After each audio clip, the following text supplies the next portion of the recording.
ജയഗുപ്ത ഒരൊറ്റ സീസൺ കൊണ്ട് ചെക്കൻ ഗോവയിലുണ്ടാക്കിയ ഇമ്പാക്ട് എന്തോരം വലുതായിരുന്നു. പക്ഷേ ഈ കോടതി സംശയം പാലം വക്കീലിനകത്ത് സിദ്ദീഖ് പറയുന്നല്ലോ മിടുക്കനായിരുന്നു, പിന്നീട് എന്തൊക്കെയോ സംഭവിച്ചു എന്ന് പറയേണ്ടി വരും. നമ്മുടെ ഹോർമയുടെ അവസ്ഥ ഏകദേശം അതുപോലെ തന്നെയായിരുന്നു.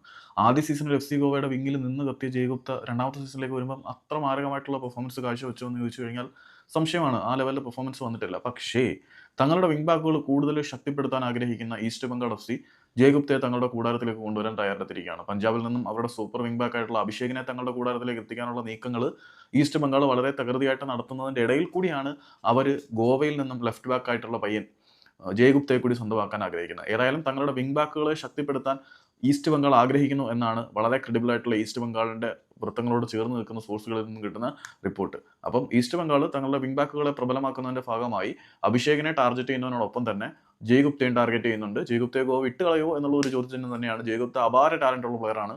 പക്ഷേ കഴിഞ്ഞ സീസണിൽ എന്തോ ഒന്ന് ലൈറ്റായിട്ട് മങ്ങിപ്പോയി എന്നുള്ളത് വേറെ പ്രശ്നമൊന്നുമില്ല ചെക്കനെ കൊണ്ട്.